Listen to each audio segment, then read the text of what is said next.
빌립보서 4장을 통해서 이제 사도 바울은 사랑하는 빌립보 교인들에게 전하고자 하는 감사하는 마음, 그리고 또 권면의 내용을 마감하고자 합니다. 감사하는 것은 어떤 것이었겠습니까? 그처럼 감옥에 갇혀서 어려운 처지에 있는 모습을 이 빌립보 교인들이 참으로 사랑하는 마음으로 기도하고 염려하여 또한 에바브로디도를 보냈다 그랬어요. 그러므로 수종들게 하니 그것이 감사하고, 권면은 어떠한 권면이었겠습니까? 소식을 들으니 빌립보 교회가 참 기뻐하는 교회인데 성도들이 분열이 돼요.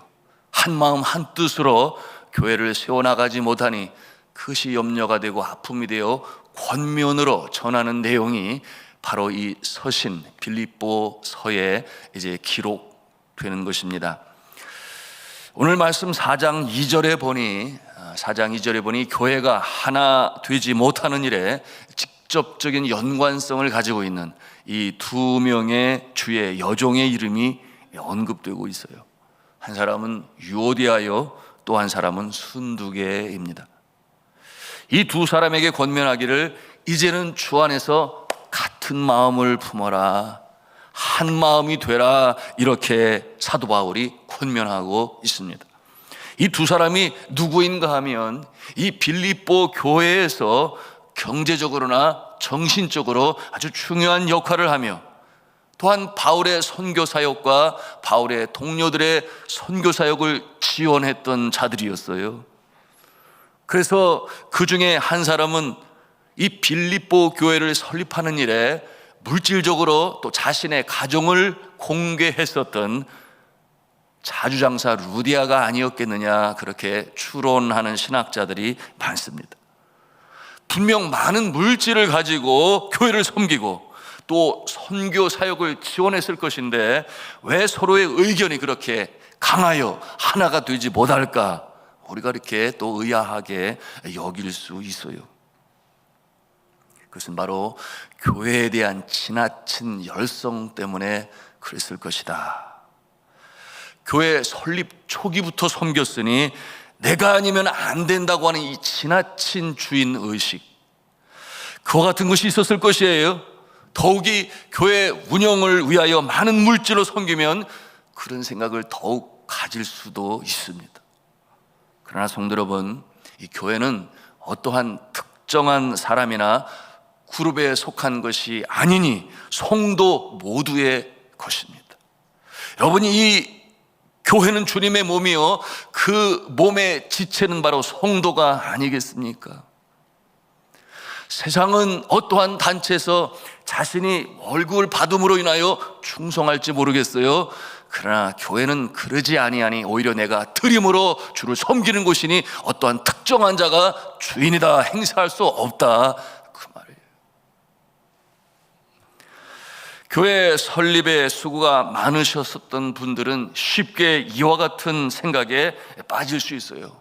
어떻게 세워진 교회인데 내가 얼마나 헌신을 했는데. 그러나 정작 그들은 누군가가 새로운 교인이 그 섬김과 헌신의 바톤을 이어받아서 더 많이, 어쩌면 더 오랫동안 그들이 천국을 떠난 이후에도 주님 오실 그날까지 그 교회를 섬겨 나가야 한다는 사실에 대해서는 둔감해요. 그러니 그런 생각을 가질 수 있겠지요. 참 주의해야 할 부분입니다. 그러한 유오디아와 순두개를 향하여 고난의 주 안에서 한 마음을 품어라, 그렇게 권면하고 있습니다. 아무리 규모가 크고 영향력을 미치는 대형 교회라 할지라도 한 마음 한 뜻이 아닌 성도들이 모여 있어 이 분리되어지는 모습을 하나님께서 기뻐하시는 모습이 아니지요. 그와 같은 모습을 볼 때에 이 지상에 세워진 작은 천국의 모습을 성도들이 느낄 수 있겠습니까? 더군다나 초신자들은 그와 같은 모습을 보면은 세상과 교회가 다를 바가 없네, 그리고 교회 떠나가 버리고 말지요. 자, 그러면서 이 경험 많고 지혜로운 권면을 하니 3절에 사도 바울이 말씀합니다. 우리 함께 읽겠습니다. 시작. 또 참으로 나와 멍에를 같이 한 네게 구하노니 복음에 나와 함께 힘쓰던 저 여인들을 돕고 또한 클레멘드와 그 외에 나의 동역자들을 도우라. 그 이름들이 생명책에 있느니라. 아멘. 이 사도 바울과 멍에를 함께한 자들, 사도 바울과 멍에를 함께한 자 중에 내가 네게 구하노니 이렇게 말씀하고 있어요. 누구겠습니까? 그 이름이 누군지 정확히는 알 수 없어요. 그러나 그 교회의 중요한 역할로 그와 같은 부탁을 할 만한 자리에 있으니 오늘날로 말하면 담임 목사가 아닐까 또 그렇게 생각해 볼 수 있습니다. 부탁을 하기를 그 두 여인을 도우라. 한쪽 편으로 치우치지 않아요. 그 두 여인을 도우라. 세심한 배려가 있습니다. 뭐라고 표현을 해요? 그들을 복음에 나와 함께 힘쓰던 자들이었다. 그와 같은 내용으로 그들을 인정해 줍니다. 그 이름들이 생명책에 기록되었다고 또 그렇게 인정을 합니다. 또한 이 사도 바울을 도와서 함께 동역을 안고 멍에를 메었던 자들이 있었으니 글레멘드와 다른 동역자들도 도우라. 무슨 말이에요? 한 마음 한 뜻을 가지고 넓은 마음을 가지고 주의 몸된 교회가 하나가 되는 일에 힘써라. 그것을 부탁하고 있는 것입니다. 저는 이러한 목회적 그리고 선교적 상황을 보면서 사역으로 감당했던 필리핀과 이 네팔, 이제는 두고운 선교지인데요, 그 사역지를 생각하지 않을 수가 없었습니다. 필리핀의 동역자들과 함께 수고하여 세워진 교회들이 16교회나 돼요. 물론 지금도 유지되어 가고 있습니다. 네팔에서는 여러분 아시는 대로 그 사역이 신학교를 세워 배출되어지는 학생들을 통해 교회가 여기저기에 세워지게 되니 이제 70여 개의 교회로 성장하고 매년 들어가는 가운데 있습니다. 그런가 하면 리빙스톤 학교를 세워서 우리가 함께 기도하고 지원하며 어찌하든지 그 땅에 예수 그리스도의 푸르른 계절이 임하는 일에 정치, 경제, 사회, 문화, 예술, 교육, 국방, 스포츠 모든 분야에 선교사들을 보내고자 하는 그와 같은 간절한 소원이 있어요. 그러나 이와 같은 상황에서 너무 간섭할 수도 없지요. 왜 그렇겠습니까? 제가 신학교의 이사장직을 현지인에게 이양하고 지난 5년 반 동안 이사회에 참석하지를 아니했습니다. 왜 그러냐면 그래야 신임 현지인 이사장이 새로운 리더십을 세울 수 있기 때문에 그렇습니다. 그래서 일부러 또한 가지 아니했어요. 공식적인 졸업식이라든지 입학식이라든지 집중 세미나, 집중 과정 제가 가지 아니했습니다. 왜 그럴까요? 자꾸 눈에 띄게 되면 교수들, 직원들이 저를 향한 예정이 생각나기 때문에 그렇기 때문이죠. 그래서 그 마음이 분산될 수 있기 때문입니다. 이 모습은 저의 개인적인 생각이 아니에요. 이 선교지의 앞선 경험을 가지고 있는, 그러므로 수백 년 속에 만들어진 하나의 규칙이 있으니 여러분 현지에 새로운 리더십이 서게 되면 이 선임 선교사는 그 리더십을 내려놓고 떠나가게 되면 최소한 5년 동안은 그 일에 관여하거나 방문하지 못하도록 그렇게 규정하고 있습니다. 그럴 때에 그 현지인 리더십이 똑바로 설 수 있다 하는 그와 같은 유구한 세월 경험 속에 만들어진 내용이에요. 그러니 저는 그것을 실천하고자 하는 것입니다. 리빙스톤 학교는 상황이 좀 다르지요. 아직 성장하고 또 개발되어야 할 부분이 많이 남아있으니 아직 리더십을 완전히 이양하기에는 너무나 빠른 상태에 있어요. 일로 제 아내가 고국의 목회 사역을 도우면서 또 현지 일도 감당해야 되니 많이 분주하고 또 수고가 많습니다. 어느 분은 그렇게 생각을 해요. 새로운 선교사를 보내면 될 거 아니냐? 여러분 그게 그렇게 쉽지 않습니다. 이미 그들은 지나온 20년의 역사 속에 함께 동역을 하게 되니 이제 우리 스스로 한번 서보자 이와 같은 마음을 가지고 있어요. 또 다른 새로운 리더십을 바라고 기대하지 않으니 잘못 보냈다가는 쫓겨나요. 고발당해서 이러저러한 연유로 인해서 도로 보냅니다. 여러분, 이와 같은 생각은 건설적인 생각이니 우리나라의 선교의 모델이 그렇지 않아요? 이 땅에 들어와 학교를 세우고 병원을 세우고 교회를 세우고 지금까지 리더십을 구사하는 자들이 있나요? 없지요. 일찍부터 철저한 계획 속에 이 학교를 세우면, 교회를 세우면, 병원을 세우면 몇 년 안에 우리가 현진에게 리더십을 이양하고 자율적으로 설 수 있도록 지원한다. 그것은 뭐 기본이에요. 그런데 여전히 리더십이 약하니 어떻게 했습니까? 미국에 있는 유수한 대학으로 보내서, 신학교로 또 보내서 그들의 리더십을 성장시키고 다시금 돌아오게 해서 그처럼 훌륭한 리더십으로 설 수 있도록 지원하고 도우면서 자신들은 빠져나가는 이 모습을 통하여 교회도 병원도 학교도 온전히 서게 되니 오늘날 유수한 연세대학교를 비롯하여 이화 여자대학이니 배재학당이니 수많은 여러분 선교사들이 들어와서 세운 학교들의 수가 700여 개가 넘었는데 지금은 다 우리 한국인 교육자들이 위해서 운영하고 있지 않겠습니까? 여러분, 이 리빙스톤 학교, 이 코로나 상황에 선교지 들어가지 못하게 되니 저 안에는 이제 정기적인 이 줌을 통한 이사회를 해나가고 있어요. 그래서 필요한 사항 조언하고 함께 기도하고 또 필요한 부분들은 아주 열심히 적극적으로 지원하고 있으니 여러분 또한 우리가 그 리빙스톤의 사역을 위해서 얼마나 간절히 기도하고 있습니까? 감사하게도 이제 신입생을 받는 기간인데 여러분, 이 어려운 코로나 상황에서 여러 학교들이 폐교 조치를 하고 있는 상황 가운데서도 오늘 아침에 제 아내에게 물었어요. 몇 명이나 입학을 했냐? 520명이 새로 또 입학 원서를 제출했어요. 여러분, 네팔의 학교 제도는 매년 새롭게 다시 입학 원서를 써야 돼요. 그냥 저절로 가는 것이 아니라. 그러니 늘 경쟁이요. 한편으로 불안하고 염려하지만 여러분들께서 기도하시고 하나님이 사랑하시니 이렇게 든든히 세워가는 줄로 믿습니다. 이어지는 말씀은 이제 사도 바울이 이 성품에 대하여 그들에게 권면하고 있습니다. 교회가 하나가 되기 위하여 당면한 그 문제에 너무나 집중하고 초점을 맞춰 그것으로 마음 쏟지 말아라. 무엇이 먼저냐? 먼저 하나님을 향한, 하나님이 우리를 향하신 그 원초적인 은혜에 집중하고 그러므로 마음에 감사와 기쁨이 넘치는, 그러므로 마음이 넓어지고 끌어낼 수 있는 영성으로 설 수 있어야 된다 하는 것을 하나의 방편으로 어떻게 알았겠어요? 경험으로 알지. 그래서 그 내용으로 권면하고 있으니 그것이 오늘 주시는 말씀이에요. 여러분, 교회는 참으로 그러한 것입니다. 함께 섬기는 것이죠. 마음이 제대로 경작될 때에 기본적으로 죄인이었다가 구원받은 자들의 기쁨과 감사가 있는 것이 교회 아니겠습니까?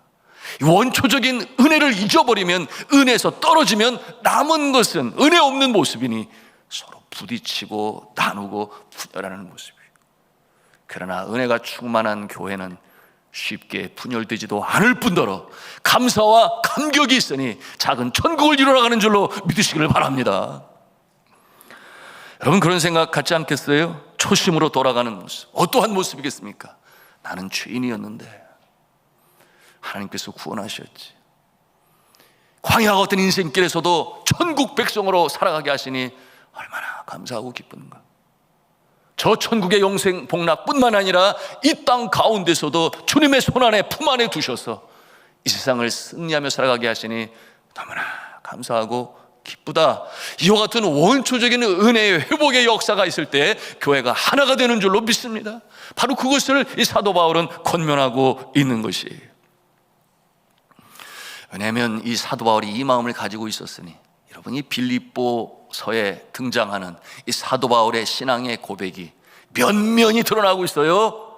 흘러나오고 있습니다. 뿜어나오는 그 영성은 뭐예요? Rejoice, 기뻐하라, 감사하라. 이와 같은 내용이 감옥에 갇혀 있으면서 이 성경을 씀에도 불구하고 계속적으로 반복되어지는 그의 영성이에요. 기뻐하라. 왜 그렇겠습니까? 나같이 교회를 핍박하고 박해하는 자도 하나님께서 부르셔서 주의 나라 위하여 특별히 이방인들에게 복음을 전하는 일에 하나님이 쓰시니 너무나 감사하고 기쁜 거예요. 그것만 생각해도 너무나 기쁘고 좋은 거예요. 너희들도 그와 같은 마음을 가져야 되지 않겠니? 하는 것이 이제 오늘 주시는 말씀이에요. 여러분, 그러므로 오늘 주시는 말씀 중에 뭐라고 그랬습니까? 우리 4장 4절 말씀을 같이 읽도록 하겠습니다. 시작. 주 안에서 항상 기뻐하라. 내가 다시 말하노니 기뻐하라. 은혜의 복음을 전하는 일에 사용 쓰임받는 존재로 말미암아 내가 기쁨을 갖는 것처럼 너희도 그러하라. 여러분은 어떠합니까? 이와 같은 기쁨과 감사로 신앙생활 하고 계십니까? 원초적인 은혜가 늘 가슴에 풍성이 넘쳤어. 없을 때는 어떻게 하라고 하는 거예요? 기도하라 하는 것이죠. 아무것도 염려하지 말고 그 평강을 갖기 위하여 아무것도 염려하지 말고 모든 일에 감사함으로 하나님께 간구하라. 그 같은 내용으로 연결이 되고 있는데요, 여러분, 주님께서 나를 부르시고 뿐만 아니라 천사도 흠모할 만 직분으로 주시고 또 하나님 나라 주의 몸된 교회를 위하여 사용하신다는 그 사실 하나만으로도 우리는 감사하고 기뻐할 수 있어야 하는데, 그렇잖아요. 주의 몸된 교회의 말씀으로 전할 수 있는 교역자로 세우시니 나 같은 자를 하나님이 쓰신다니 너무나 감사하고, 그런가 하면은 선교사로 부르셔서 파송하시고 땅 끝까지 이르러 복음을 증거하게 하시니 그것이 너무나 감사하여 감격 속에 살아가고, 사도 바울의 모습이겠지. 그런가 하면은 장로님으로 세워요, 권사님으로, 안수집사님으로 세워요, 구역장님으로 세우고, 전도단원으로 세우고, 말씀으로 가르치는 양육하는 주일학교 교사로 부르시고, 또한 성가대원으로 부르셔서 그 입술로 주를 찬송케 하시고, 찬양단원으로, 자치기관의 회원으로 만드시고, 여러분, 이와 같은 모습으로 말미암아 나 같은 존재를 사용하시니 쓰시니 감사합니다. 내가 기쁨으로 신앙생활 하게 되면 여러분, 이 원초적인 은혜가 우리 마음에 샘솟는 것이니 어떤 모습이 될 것 같습니까? 웬만한 일들은 다 끌어안지요, 품지요. 통 큰 마음이 되고 넓은 마음이 되니 교회가 은혜 가운데 나가는 것인데, 그러나 내가 이것도 했습니다, 저것도 했습니다, 내가 적어도 이 수준에 있습니다, 지금까지 몇 년 동안 주의 몸된 교회를 섬겼습니다. 여러분, 새로 오신 분은 몇 년 동안이 아니라 더 오래 섬길 수도 있다 말씀드렸어요. 이와 같은 마음으로 회복하라, 이렇게 말씀하고 있는 것입니다. 이 영성으로 회복하라, 다시금 기본으로 돌아서라. 그래서 주 안에서 항상 기뻐하라. 내가 다시 말하노니 기뻐하라. 그렇게 권면하고 있습니다. 우리가 어떻게 항상 기뻐할 수 있겠습니까? 항상 기뻐하라 말씀하세요. 여러분, 세상을 보면 세상의 날들이 때로는 정말 짜증나는 일도 있어요, 힘든 일도 있어요, 가슴 아픈 일도 있어요. 사람들은 뭐 꽃길만 걸으세요, 꽃길만 걸으세요. 한국에 들어와서 처음 듣는 꽃길만 걸으세요. 물론 그것이 축복하여 기대하여 주는 참 덕담입니다만은, 정말 우리 인생이 꽃길만 걷는 장밋빛 인생대로만 걷는 인생이 얼마나 있을까요? 그렇지 않아요. 그러나 우리의 인생 때로 어느 때는 사망의 음침한 골짜기로 다닐 때에도 있어요. 그것이 우리 인생 길이지만, 그럼에도 불구하고 우리에게 있는 이 원초적인 은혜, 어제도 나누었습니다. 우리는 천국 시민권을 가지고 천국 백성으로 살아간다. 그것 하나만으로도 우리의 마음에는 감사와 기쁨이 샘솟는 그와 같은 모습이 되어야 하니, 여러분, 이와 같은 모습으로 인하여 우리가 기쁨을 유지하고 살아가는 것, 힘들고 지칠 때에 한 주간이 힘들어요. 그러나 주일이 되고 주님 전 예배당에 나와 입술을 열어 찬송을 하고 기도를 하고 말씀을 듣게 될 때 다시금 우리의 심령이 회복이 되어집니다. 새로운 소망 중에 달려갈 수 있습니다. 그것이 바로 이 땅 가운데 우리 성도들의 모습인 것이에요. 오늘 새벽에도 그렇지 않습니까? 나의 기도에 열망, 소원, 염원이 있어요. 어제도 힘들었습니다. 그러나 새벽에 일어나 주님전을 향할 때에 우리 마음에 다시금 샘솟는 소망이 있어요. 나는 주님 안에 오늘도 기도한다. 새벽 첫 시간을 드린다. 또 하나님께서 붙잡아 주시고 새로운 역사를 이뤄 가실 거야. 이와 같은 소망, 이 소망 중에 우리가 즐거워하며 기뻐하는 성도인 줄로 믿으시길 바랍니다. 이것이 우리의 자세예요. 그러니 이와 같은 모습을 가지고 관용을 가지고 오늘 주시는 말씀 아니겠습니까? 관용을 베풀라. 통 큰 마음을 가져라. 넓은 마음을 가져라. 5절에 있는 말씀인데요, 우리 5절 말씀을 같이 읽도록 하겠습니다. 시작. 너희 관용을 모든 사람에게 알게 하라. 주께서 가까우시니라. 아멘. 주님의 재림을 기다리는 마음으로 잖아요. 그리고 이처럼 기쁨과 감사가 넘치는 마음을 갖게 되니 관용을 베풀라. 그러므로 끌어안고 하나가 되어 한 뜻을 품어 주의 몸된 교회가 언제까지? 주님 오시는 그날까지 든든히 서가 이 땅에 작은 천국을 이루고.